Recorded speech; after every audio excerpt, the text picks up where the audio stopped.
tinggi, dan mudah-mudahan Ibu doakan kalian tetap sehat untuk mengikuti pelajaran hari ini. Baik, sebelumnya mari kita cek dulu kehadirannya. Ibu minta laporannya dari ketua kelas. Siapa yang tidak hadir hari ini? Lutfi sama Rehan. Rehan dan Lutfi. Kenapa? Rehan? Sakit. Lutfi? Izin, iya. Baik, yang sedang sakit kita doakan supaya cepat sembuh dan dapat mengikuti pelajaran sebagaimana mestinya. Ya, baik. Sekarang supaya kegiatan pembelajaran kita dapat ridho dari Yang Maha Kuasa, KM pimpin doa dulu terlebih dahulu. Sebelum belajar mari kita berdoa, beradab hati di doa selesai. Ya, amin ya. Semoga dengan doa kita sekali lagi hari ini kita mendapatkan manfaat dari apa yang kita pelajari. Baik, sebelumnya Ibu akan menanyakan nih, masih ingatkah dengan pembelajaran kita di pertemuan yang lalu? Masih? Coba siapa angkat tangannya yang masih ingat materi apa yang kita pelajari di pertemuan kemarin? Ya, Iqbal? Materi yang sudah dipelajari di pertemuan yang lalu yaitu pengertian teks cerpen dan unsur teks cerpen. Pengertian teks cerpen dan unsur-unsur teks cerpen. Ya, bagus. Kemudian dari tadi ada pengertian teks cerpen. Siapa yang masih ingat pengertian teks cerpen itu apa? Ya, Didi? Teks cerpen adalah teks yang berisi tapi yang fokus pada satu tokoh dengan satu komik saja disertai dengan penyelesaian. Ya, bagus. Ya, berarti mas sekarang yang unsurnya siapa yang masih ingat angkat tangannya? Ya, Rehan? Ada 6 Bu, yaitu tema, pengelompokan, sudut pandang, alur, latar, dan amanat. Ya, ada 6 ya.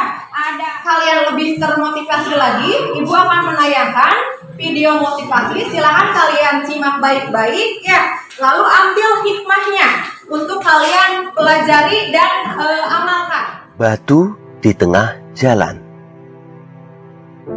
Di zaman kuno, hiduplah seorang raja yang sangat mencintai rakyatnya. Suatu hari, raja ini penasaran. Dia ingin tahu apakah masih ada rakyatnya yang peduli pada orang lain. Jadi raja memerintahkan pengawal istana untuk menaruh sebongkah batu besar di tengah jalan yang cukup mengganggu bagi siapa saja yang melewati jalan. Setelah menaruh batu, raja dan pengawalnya bersembunyi di semak-semak. Mereka diam-diam memperhatikan orang-orang yang lewat. Banyak orang yang lewat, mulai dari pedagang, nelayan, hingga bangsawan.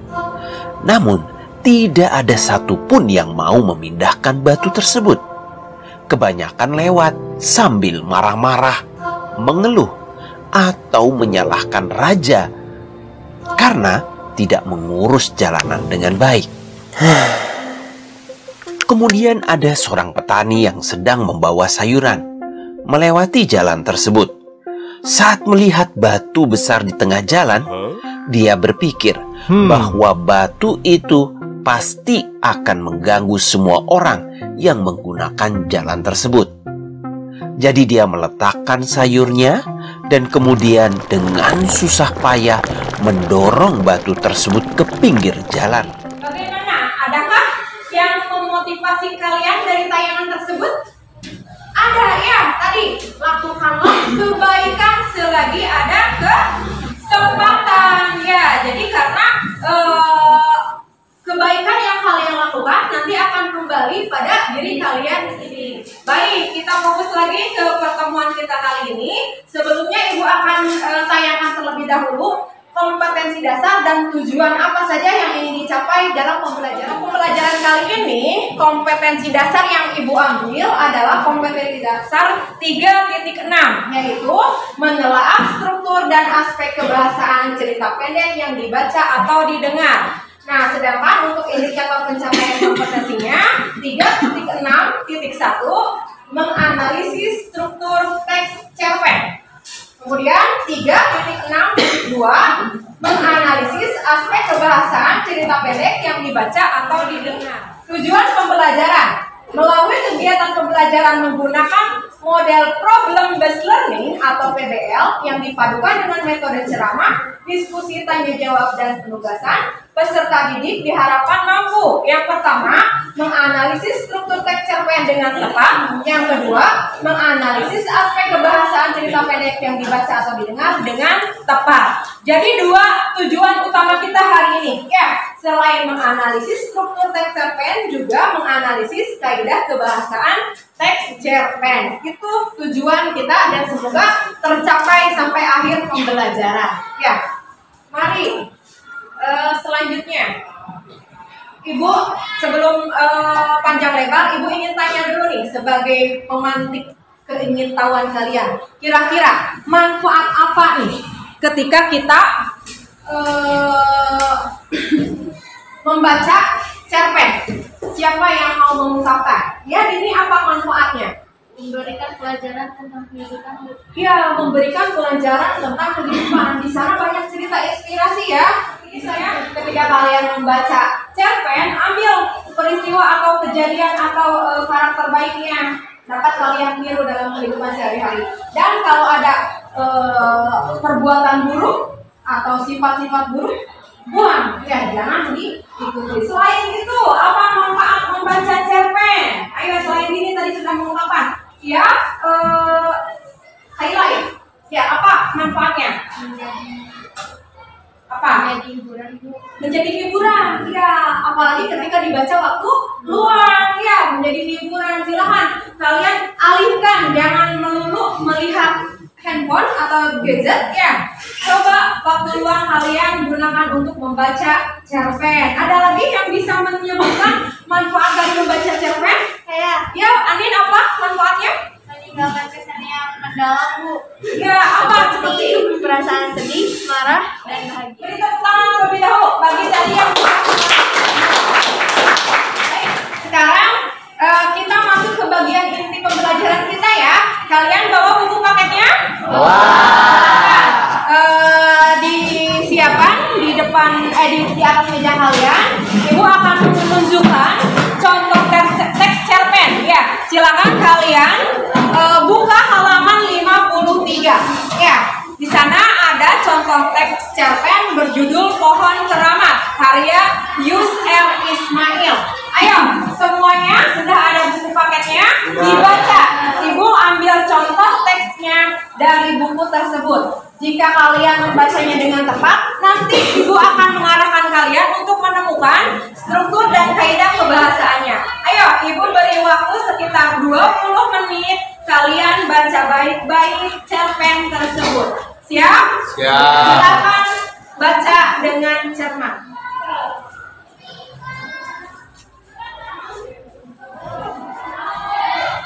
Membacanya sudah selesai, bagaimana? Tuntas membacanya? Apa kesan yang kalian dapatkan dari contoh teks tersebut? Bu, Ya, Amin? setelah saya membaca cerpen Pohon Keramat, saya pikir ini isinya tentang cerita horor. Saya tidak melihatnya sama sekali. Iya, betul. Apakah yang lain juga merasakan? Kata Amin ketika membaca judulnya itu yang disangkanya adalah cerita horor. Betul tidak kalian rasakan?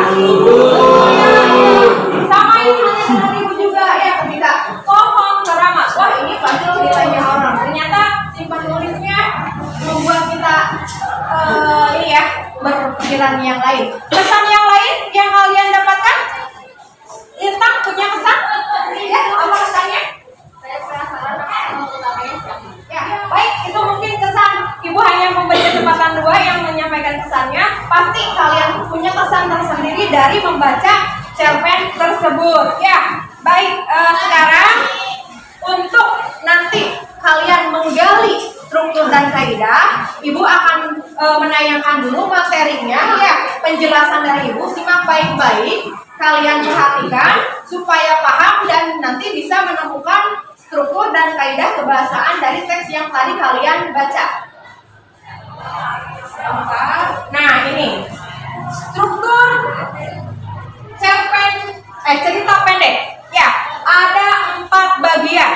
Secara garis besar, ada orientasi, ada rangkaian peristiwa, ada komplikasi, orientasi, dan ada resolusi. Bisa dipahami? Ada berapa? Ada 4. Apa?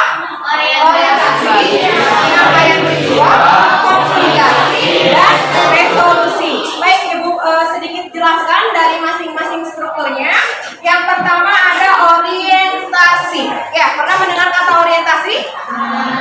Pernah. Nah, orientasi ini bagian yang memperkenalkan, ya, baik tokohnya maupun latarnya. Jadi ada di bagian awal cerita. Begitu juga suasananya, ya. Jadi tempat diceritakan langsung atau tidak langsung dari karakter tokohnya, latarnya maupun suasana yang nampak pada awal cerita tersebut. Paham untuk orientasi? Baik, selanjutnya yang struktur yang kedua, yaitu rangkaian peristiwa. Nah, ini bagian ini bisa berlanjut melalui rangkaian peristiwa tak terduga. Nah, kalian pun tadi mungkin menemukan ya di cerita pohon keramat ada peristiwa tak terduga. Nah, bagian rangkaian peristiwa ini biasanya porsinya banyak ya, berparagraf-paragraf di dalam cerita pendek. Nah, pasti ada kisah-kisah untuk menuju nanti ke bagian utamanya. Paham untuk rangkaian peristiwa? Lanjut, kita ke struktur yang ketiga, yaitu komplikasi. Mendengar kata komplikasi, kalian ingat dengan kata apa? Masalah, konflik, ya. Nah, bagian komplikasi ini tokoh-tokoh akan menghadapi permasalahan atau konflik, dan seringkali hal-hal yang menjadi lebih buruk bagi mereka, dan mereka perlu menemukan cara untuk menyelesaikannya. Ya, biasanya ini bagian komplikasi itu bagian yang paling seru, ya, paling seru. Kalian akan dipermainkan perasaannya di bagian komplikasi. Bisa memahami ya, komplikasi berarti permasalahannya, ya, atau konfliknya. Kemudian yang terakhir yaitu resolusi. Nah, bagian resolusi ini berisi keterangan solusi atau penyelesaian atas masalah yang sudah dialami oleh tokoh di dalam cerpen. Jadi bagian ini ya, bagian terakhirnya. Setelah konfliknya dimunculkan, pasti ada solusinya apa. Nah, namanya tadi cerpen, seperti yang disampaikan oleh Bibi, pengertian dari cerpen itu harus berserta penyelesaiannya. Coba bayangkan kalau cerpen tanpa ada penyelesaian, nanti bukan cerpen namanya, tapi apa? Cerita bersambung, ya, bersambung. Jadi ada lagi konflik yang lainnya. Paham? Paham tersebut? Mudah-mudahan paham. Nanti kita buktikan ya untuk menelaah contoh dari yang kalian baca. Baik, sekarang beralih ke tujuan yang kedua, yaitu kaidah kebahasaannya. Nah, sudut pandang. Ini menjadi ciri kebahasaan teks cerpen. Pencerita menjadi orang pertama atau orang ketiga. Ya, nanti kita bisa ketahui si pengarang itu menggunakan sudut pandang orang pertama atau orang ketiga. Cirinya, jika si pengarang menggunakan sudut pandang orang pertama, menggunakan tokoh utamanya itu menggunakan kata saya atau aku. Ya. Nah, sedangkan untuk sudut pandang orang ketiga, biasanya si pengarang menggunakan tokoh. Ya, nama tokoh atau karakter yang dipilih oleh si pengarang. Paham untuk sudut pandang? Nah, yang kedua, penggunaan dialog. Nih, Ibu mau tanya, kalau dialog itu tandanya ada tanda baca apa? Tanda petik. Kalian menemukan tadi di cerpen yang kalian baca? Nah, itu ya. Jadi di dalam cerpen ada dialog. Nanti tandanya ada tanda petik. Kemudian kaidah pembahasan yang ketiga adalah kata benda khusus. Ya. Nah, kata benda khusus ini pilihan kata benda bermakna kuat dan bermakna khusus. Misalnya memilih kata kelam bukan gelap. Berkesan tidak khususnya ketika si pengarang menyebutkan gelap tapi dengan kata kelam. Ya, jadi tidak biasa saja, jadi lebih khusus. Atau kata beringin, Oh ini. Beringin. Bukan pohonnya. Ya, jadi disebutkan langsung ke jenisnya. Itu akan lebih berkesan, ya, dan bisa jadi menjadi penasaran bagi pembacanya. Ya, jadi tidak dengan menggunakan kata-kata yang umum. Nah, penggunaan kata deskriptif itu apa? Menggambarkan, melukiskan. Nah, kalian sekilas ada tadi di teks cerpen yang melukiskan atau menggambarkan? Yang membacanya jeli pasti akan menemukan. Ya, jadi penggunaan kata deskriptif ini biasanya di awal cerita. Ya, kan ada pengenalan tokoh, pengenalan latar. Nah, itu pasti nanti akan mendeskripsikan. Ya, misalkan di suatu rumah yang kecil, ya, hanya terdiri dari satu ruangan, itu sudah mendeskripsikan. Atau dari penggambaran tokoh, misalkan badannya besar, hidungnya panjang, apa? Ya, itulah deskripsi yang menggambarkan bagaimana ciri fisik dari tokoh tersebut. Nah, untuk penggunaan kata deskriptif, jadi cirinya adalah ada gambaran, ya, ada gambaran. Kemudian, nah, penggunaan majas. Untuk bagian ini pun sebenarnya majas itu banyak sekali macamnya, ya. Namun ibu fokuskan dan hanya memberikan penjelasan pada 4 jenis majas saja. Nanti boleh kalian kalau penasaran baca lagi referensi yang lain. Majas itu banyak sekali, ya, banyak sekali. Tidak hanya 4 macam ini. Dan itu silakan kalian ketahui, ya. Nah, namun ibu akan menyampaikan beberapa majas yang sering muncul dalam cerpen. Nah, yang pertama ada majas simile. Ya, majas simile itu adalah majas yang membandingkan sesuatu dengan objek yang lain. Ya, perbandingannya langsung. Misalkan, contohnya, senyumnya manis seperti gula. Ya, nah, ciri utamanya ada kata seperti. Nah, itu berarti majas simile. Ya, paham ya? Misalkan wajahnya pucat seperti mayat. Ya, ya. Atau apalagi? Apalagi ya?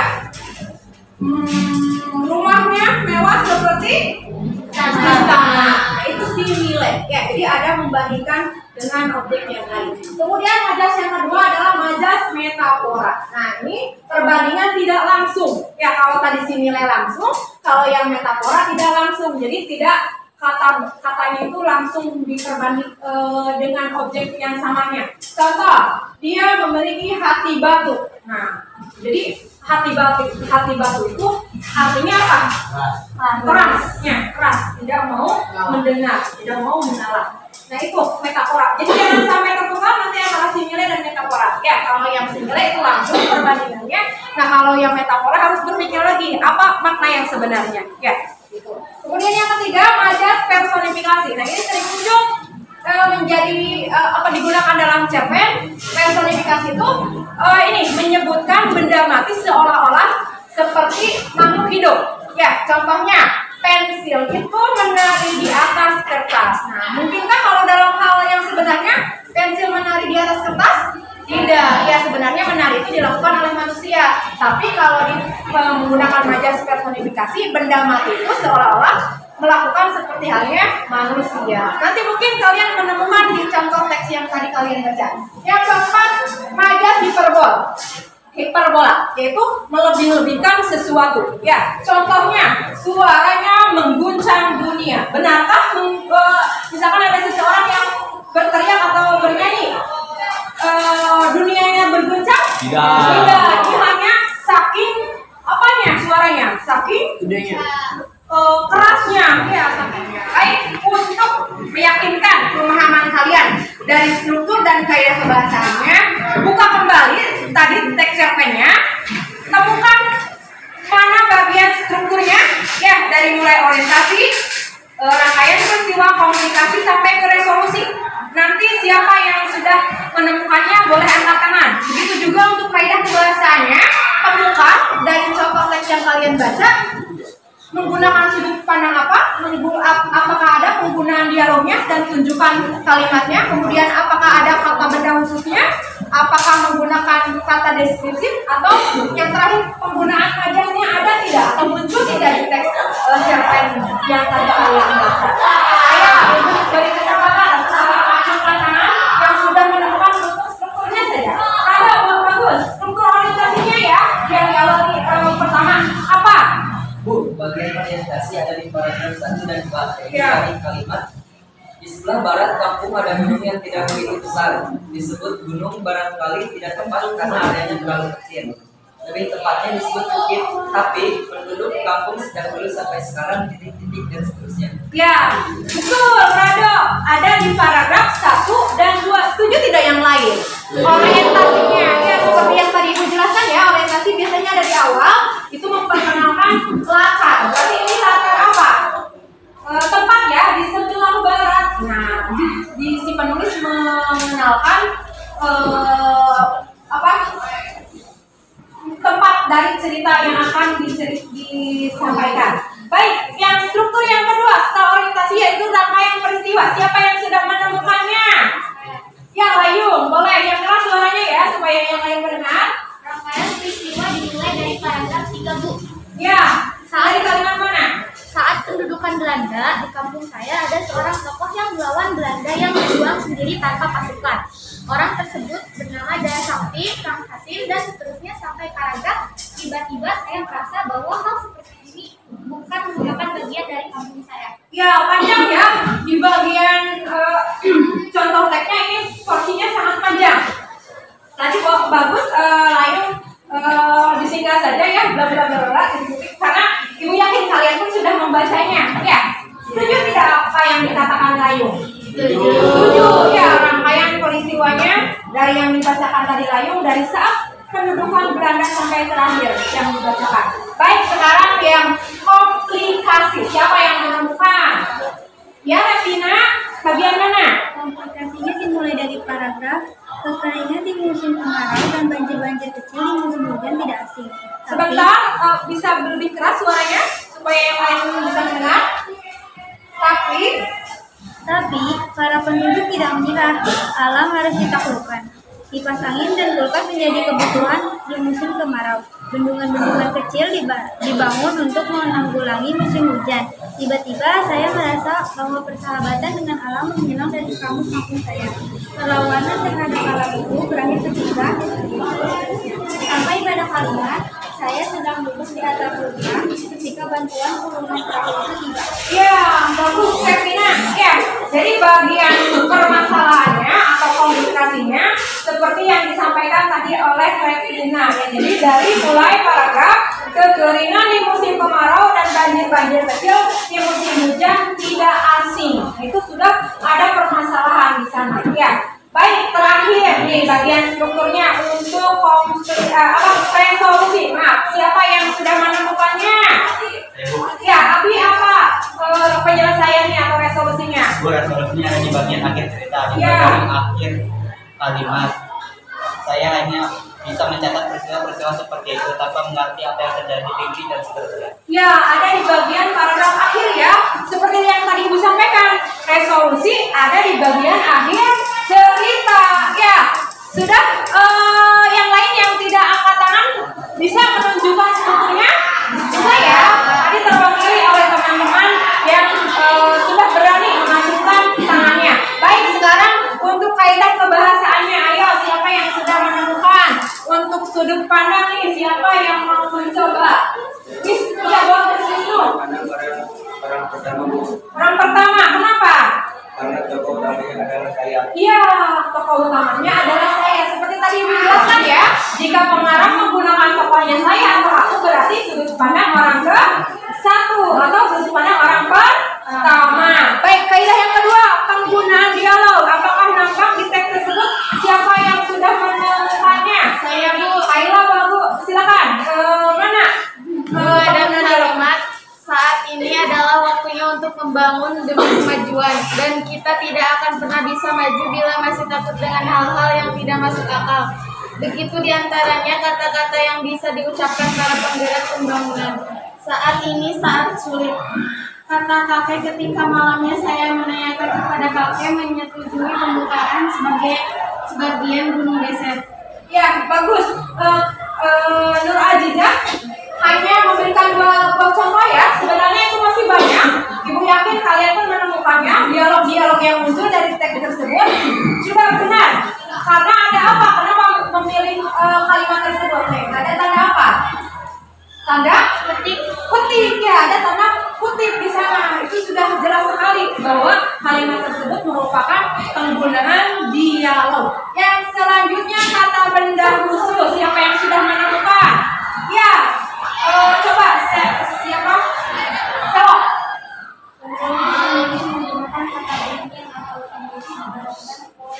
Ya, ada kata trembesi ya. Kalian tahu trembesi? Mungkin kalian tidak tahu ya.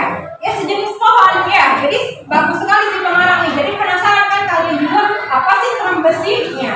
Itu berarti si pengarang menggunakan kata benda khusus. Selanjutnya untuk penggunaan kata deskriptif. Siapa yang sudah menemukan? Yusuf, ya silakan. Pada kalimat istilah barang kampung ada gunung yang tidak begitu besar. Disebut gunung barangkali tidak tepat karena areanya terlalu kecil. Lebih tepatnya disebut bukit. Tapi penduduk kampung sejak dulu sampai sekarang menyebutnya dengan gunung beser. Meski areanya kecil, jangan tanya siapa saja penduduk yang pernah masuk ke dalam gunung beser. Ya, bagus. Ada pendeskripsian. Di sana ada kalimat gunung yang tidak begitu besar. Berarti digambarkan ya, tidak begitu besar. Berarti tergambar di cerita tersebut. Ya, kalian pun nanti diajak membayangkan. Oh, gunung yang tidak terlalu besar. Ya, bagus. Yusuf tepat sekali untuk penggunaan kata deskripsinya. Terakhir nih untuk penggunaan majas. Adakah pengarang di sana menggunakan majas? Ada. Coba apa yang muncul? Di teks tersebut ada majas personifikasi. Gunung beser akan marah. Ya, akan marah. Yang marah kan sifat manusia ya, tapi di sana diterapkan ke gunung. Kemudian Gunung beser berdiri kuku. nah, berdiri kuku juga itu sebenarnya manusia kalau dalam hal yang sebenarnya, tapi di sana diterapkan menjadi gunung. Kemudian Dedaunan yang bergoyang. nah, bergoyang. Ya, ada kata bergoyang. Itu juga benda mati, dedaunan. Kemudian Gunung beser memberikan air yang melimpah. nah, ada kata memberikan. Nah, memberikan itu biasanya yang dilakukan oleh manusia. Ya, tapi di sini gunung beser. Ada lagi majas yang lain?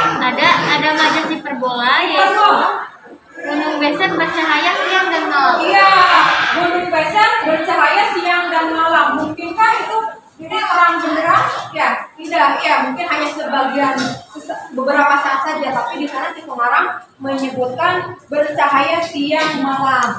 Bagus. Ya, beri tepuk tangan untuk teman kalian menemukan. Ya, jadi ibu sudah mulai ini. Ada gambaran kalian mulai memahami dari strukturnya dan kaidah kebahasaannya. Ya, beberapa dari kalian sudah dengan tepat menemukan mana struktur dari teks tersebut, mana kaidah kebahasaannya. Bagus, ibu sangat bangga kalian ternyata mudah memahaminya. Ya, baik, berlanjut ke selanjutnya. Ya, ibu akan membagi kalian dalam beberapa kelompok nih. Silakan nanti atur posisi tempat duduk ya. Karena ini ada jadi 5 orang ya untuk kelompok yang ini. Untuk yang ini 4 orang. Silakan digeser mejanya. Begitu juga yang belakang digeser mejanya. Nah, untuk yang ini bergabungnya jadi yang 2 orang dipecah ya. 1 orang ke kelompok duduk, yang 1 orang ke kelompok ini. Bisa? Silakan bergerak. Ini mejanya disatukan dengan meja yang itu. Nanti duduk kalian berkeliling melintasi meja masing-masing. Ayo gerak cepat. Kita mulai mengerjakan LKPD.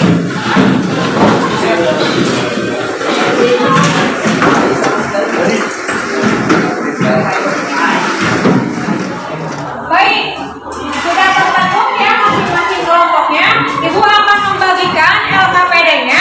Nanti silakan baca terlebih dahulu petunjuknya ya. Nanti di sana ada contoh cerpennya, cerpen dengan judul Anak Rajin dan Pohon Pengetahuan. Perintahnya ada di belakangnya ya. Kalian nanti diskusikan dalam kelompok kalian, cari strukturnya dan kaidah kebahasaannya. Ayo silakan kalian bekerja sama dalam timnya supaya cepat menemukan apa yang kita cari. Ya, bisa paham? Paham ya? Silakan ibu bagikan LKPD-nya, kerjakan, dibaca yang teliti. Nanti di sini tuliskan namanya dan isinya. Silakan. Nama kelompoknya 1, 2, 3, 4, 5. Ya, dituliskan nama anggotanya, jangan sampai lupa. Kemudian kemudian hasil dari diskusinya kalian tuliskan di bagian kolomnya. Kolomnya sudah tersedia. Silakan. Kalau ada pertanyaan boleh bertanya kepada ibu ya. Kalau ada yang kurang jelas atau tidak dipahami, jangan lupa ditulis nama anggota dan nama kelompoknya. Ya, silahkan. Ibu beri waktu kalian 20 menit. Ya, secepatnya kalian bekerja sama. Lalu nanti ketika kalian sudah selesai, minta perwakilannya untuk mempresentasikan hasil dari diskusi kalian. Dapat dipahami? Dapat? Ya, silakan mulai dari sekarang untuk berdiskusi.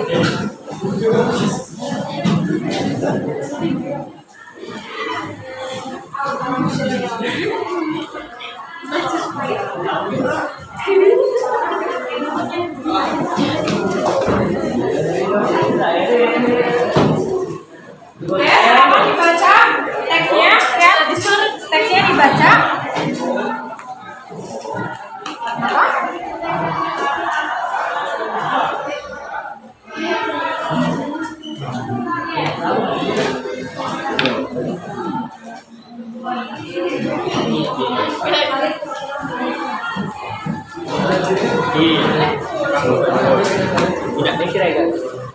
Ayo, silakan cari kaidah bahasanya dan strukturnya. Untuk kalimat pembuktiannya boleh tidak ditulis semua ya, hanya kalimat awalnya saja supaya tidak terlalu panjang di bagian tabelnya. Hanya kalimat awalnya saja. Ayo, silakan berdiskusi ya, semua anggota memberikan masukannya. Beri masukannya.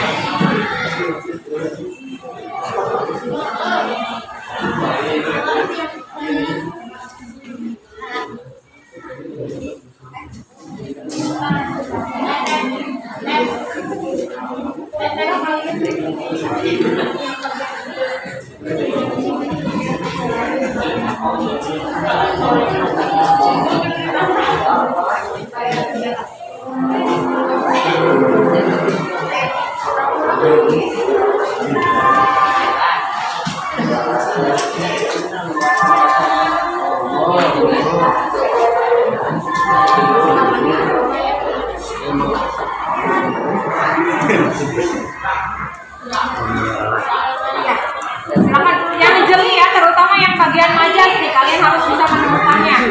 Apa majas apa yang digunakan si penulisnya? Ada kesulitan? Ya, silakan. Pokoknya jangan sampai terlewat untuk yang strukturnya dari orientasi rangkaian peristiwa komplikasi dan penyelesaiannya. Kemudian juga dari kaidah kebahasaan. Waktunya hampir habis. Sudah selesai? Kelompok mana yang belum? Kelompok mana yang belum? Sudah semua? Ya. Baik, berarti kalau sudah semua, tinggal siapa yang nanti bersedia untuk mempresentasikan hasil diskusinya. Silakan Ibu memberi kesempatan nih yang mau mendapat nilai plus untuk mempresentasikan hasil diskusi kelompoknya. Dari kelompok 1, 2, 3, 4, bisa? Berani? Berani. Mau? Silakan boleh berdiri dan perkenalkan nama yang mempresentasikannya. Ya. Yang lain, perhatikan dan simak ya, barangkali tidak sama dengan apa yang disampaikan kelompok 4. Oke, assalamualaikum warahmatullahi wabarakatuh. Waalaikumsalam warahmatullahi wabarakatuh. Perkenalkan, nama saya Iqbal. Saya ingin mempresentasikan kelompok 4. Untuk struktur ya. Ya. Orientasi. Dahulu kala di sebuah desa yang jauh ada dari ibu kota, hiduplah seorang anak yang rajin dan sangat haus akan pengetahuan. Mogu namanya. Dia hidup bersama ibunya yang sudah tua di sebuah rumah sederhana. Sederhana karena kehidupan yang miskin, dia tak bisa belajar ke kota sebagaimana teman-temannya. Dia merawat ibunya dengan sabar. Setiap hari pekerjaannya berternak, bertani, serta mencari kayu bakar di hutan. Untuk memuaskan rasa hausnya akan pengetahuan, dia belajar dari buku-buku yang dibawa oleh teman-temannya. Dia juga belajar dari setiap hal yang ditemui. Rasa penasarannya yang tinggi membuatnya menjadi anak yang cerdas dan mulai memahami setiap pengetahuan yang dia dapat. Sekarang suatu hari Mogu mencari kayu bakar di hutan, tapi tidak ada bisa mencegah. Dia terseram masuk ke hutan terlalu dalam. Dia berputar-putar mencari jalan pulang, tapi hingga gelap menuju jalan keluar tak juga ditemukan. Akhirnya karena kelelahan, Mogu pun beristirahat di sebuah pohon besar dan tertidur di bawahnya. Ketika tengah tertidur, sama-sama Mogu mendengar ada suaranya yang memanggilnya. Dia kira dia tengah bermimpi, tapi terdengar suara itu semakin gelap sehingga membuat Mogu terbangun. Siapa gerangan yang memanggilku? Tolong tunjukkan dirimu, jangan menakutiku. Aku hanya sekedar menumpang istirahat di sini. Karena rasa lelah, aku tak berniat mengusikmu, kata Mogu gemetar karena takut. Tenanglah nak, aku tak bermaksud jahat. Aku adalah pohon yang kau sandari, dan kau kini tenang di bawahku, jawab suara itu. Mendengar hal itu, Mogu pun segera menjauh dengan panik. Ternyata pohon yang dia sandari memiliki sebuah bentuk baja di batangnya. Jangan takut, aku tak menyakitimu. Aku adalah tule pohon pengetahuan. Siapa namanya? Ketika kau bisa sampai dari sini, hanya pohon yang mengaku bernama tule itu. Lalu Mogu pun menceritakan kisahnya. Cerita anak bagaimana dia sampai di tempat itu tentang semua kehidupannya, termasuk keinginan yang terbesar untuk belajar ilmu pengetahuan. Dalam waktu sekejap, Mogu dan Tule menjauh akrab hal Mogu. Hai Mogu, mungkin kita sudah ditakdirkan untuk bertemu. Bersihkan hatimu, kejujuran dan rasa hausmu akan ilmu pengetahuan membuatmu mendapat pertemuan aku. Mogu, aku adalah pohon pengetahuan. Aku mengetahui banyak hal dan segala ilmu pengetahuan. Ya, banyak sekali orang-orang yang mencariku demi menimba ilmu dariku. Tapi hanya orang yang berhati bersih dan sangat haus akan pengetahuan yang dapat bertemu denganku. Ya, itu rangkaian peristiwanya. Sekarang komplikasinya. Komplikasi, wahai pohon pengetahuan, ajari aku juga agar aku bisa tahu akan segala hal, agar aku dapat menguasai semua ilmu pengetahuan. Kata Baralel, aku minta. Tidak. Hatimu dipenuhi dengan rasa iri dan dengki. Menyerahkan ilmu pengetahuan yang menilai padamu hanya menyebabkan banyak bencana, kata Tule. Mendengar jawaban itu, Baralel pun menjadi lemah dan geram. Dia lalu memerintahkan pasukannya untuk menerbang dan menebakkan pohon itu. Karenanya ada Mogu berusaha menahan mereka, tapi kalau jumlah membuat saja dan Mogu tak berdaya. Terakhir, resolusinya. Resolusi akhirnya, Tule sang pohon pengetahuan pun mati, tapi Baralel dan pasukannya sudah takut pada lingkungan atas kejahatan mereka. Tiba-tiba saja langit menjadi gelap dengan suara guntur dan percikan kilat dan menyambar. Baralel dan pasukan akhirnya binasa oleh sambaran meteor itu. Setelah kejadian itu, Raja mengangkat Mogu menjadi penasihat pribadinya. Raja pun menjadi semakin dikejar akibat kehadirannya. Dan Mogu masih tetap belajar dari buku yang tinggal menurutnya. Dan setelah Raja Mokal, Mogu pun diturunkan sebagai Raja berikut. Bagaimana maksudnya? Ya, terima kasih. Kelompok 4 sudah mempresentasikan hasil diskusinya. Bagaimana kelompok yang lain? Apakah sama jawabannya dengan kelompok 4? Mirip? Ya, betul ya. Tadi sudah menyampaikan mana bagian orientasinya, rangkaian peristiwanya, komplikasinya, dan yang terakhir resolusinya. Sepengetahuan Ibu dari apa yang disampaikan kelompok 4 sudah tepat ya. Nah, silakan nih yang kelompok lain yang barangkali ada kesalahan tidak sama dengan kelompok 4, boleh nanti perbaiki karena Ibu jadikan patokan apa yang disampaikan oleh kelompok 4 itu jawaban yang paling tepatnya. Bisa? Bisa ya, silakan nanti dicek punya kelompoknya masing-masing karena patokan tadi yang disampaikan oleh kelompok 4 sudah benar. Nah, sekarang bagian yang kaidah kebahasaannya. Siapa kelompok yang mau mempresentasikannya? Ibu beri kesempatan. Kelompok 3 sudah? Mau? Boleh ya, silakan. Perwakilan kelompoknya untuk menyampaikan hasil diskusinya. Berdiri dan perkenalkan namanya. Assalamualaikum warahmatullahi wabarakatuh. Waalaikumsalam warahmatullahi wabarakatuh. Sebelumnya perkenalkan saya Lalu dari kelompok 3 yang beranggotakan Syakira, Selita, dan Rukaira. Saya di sini ingin mempresentasikan hasil diskusi kami yaitu tentang aspek kebahasaan yang pertama yaitu adalah sudut pandang. Bukti orang ketiga yaitu Mogu. Ya. Pada suatu waktu hiduplah seorang anak yang rajin belajar, Mogu namanya. Ya, betul. Yang kedua, penggunaan dialog. Ada 3 bukti kalimat. Yang pertama, anak muda bangunlah. Yang kedua, mengapa kau ada di sini? Mogu amat. Yang kedua, aku di sini. Aku pohon yang kau sadari. Ujar suara itu. Yang ketiga, jangan takut. Aku bukan makhluk jahat. Aku tule. Ya, selanjutnya Kata bunda khusus. Bukti kalimatnya ada yang pertama, menggunakan kata siasat dibandingkan cara. Ya. Yang kedua, menggunakan kata ajal pengganti hukum. Ya. Selanjutnya ada penggunaan kata deskriptif.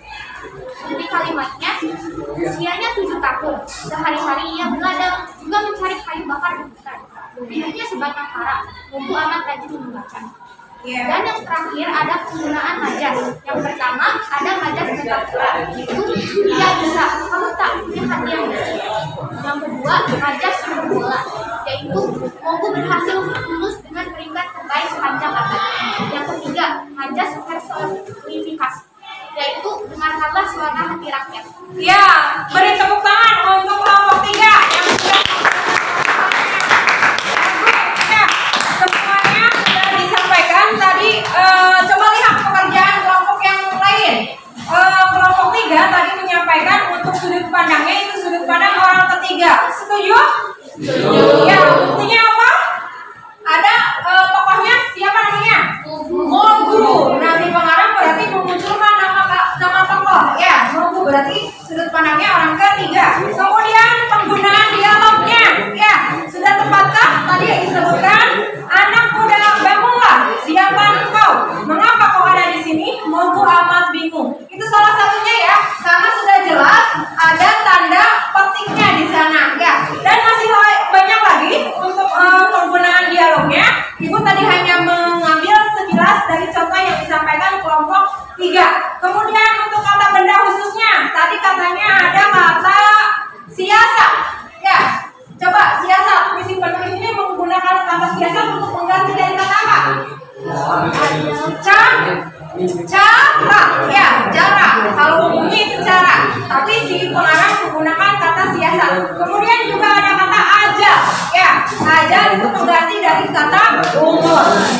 Kemudian untuk deskriptifnya juga, penggunaan kata deskriptifnya, usianya 7 tahun, sehari-hari ia berladang, ia juga mencari kayu bakar di hutan. Hidupnya sebatang kara, Mogu amat rajin membaca. Ini pendeskripsian apa? Apakah latar tempat, waktu, atau pengenalan tokoh? Pengenalan tokoh, ya, si Mogunya disebutkan seperti apa? Usianya 7 tahun, ya, dan sebagainya. Terakhir penggunaan majas, ini ada 3 buah majas. Yang lain 3 buah majas, benar? Ya, tadi katanya ada majas metafora. Kalimatnya apa? Iya, ada kata tidak punya hati yang bersih. Nah, itu perbandingan yang tidak langsung ya. Apa artinya kalau tidak punya hati yang bersih? Hati yang bersih itu artinya apa? Hati yang tulus, hati yang apa? Ikhlas, ya, seperti itu. Kemudian ada majas hiperbol. Mogu berhasil lulus dengan peringkat terbaik sepanjang abad. Nah, dari kata sepanjang abad. Terakhir majas personifikasi, dengarlah suara hati rakyat. Ya, apakah suara hati bisa bersuara? Tidak, ya, tapi mulutnya yang bersuara. Bagaimana? Sudah berhasil kalian berdiskusi dan menemukan jawaban dari LKPD yang kalian kerjakan? Sudah ya? Mudah bukan? Mudah atau sulit? Mudah ya. Tinggal kalian mencari strukturnya, mana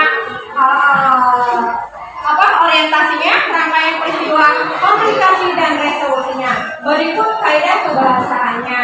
Baik, semua sudah mengerjakan, semua sudah ada catatannya. Nanti ibu beri nilai ya. Pasti mungkin ada beberapa hal yang berbeda dari tiap kelompok. Ibu akan berikan nilai sesuai dengan hasil yang kalian tulis di LKPD. Baik, sekarang kumpulkan lagi LKPD-nya untuk ibu nilai di kesempatan yang lain. Terima kasih ya sudah mengerjakannya. Jadi nilainya nanti kumulatif ya. Jika misalkan kelompok ini 8, semuanya 8. Kalau ini 9, berarti semua anggotanya pun dapat 9.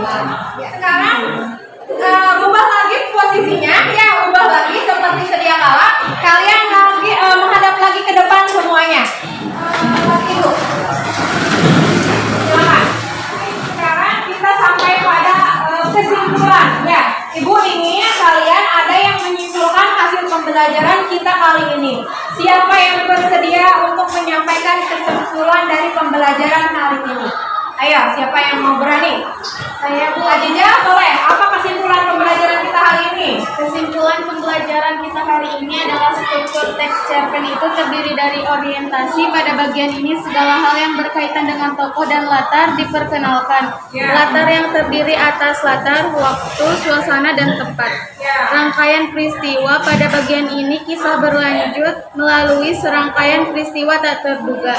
Komplikasi. Pada bagian ini tokoh-tokoh akan menghadapi permasalahan atau konflik dan seringkali hal-hal menjadi lebih buruk bagi mereka dan mereka perlu menemukan cara untuk menyelesaikannya.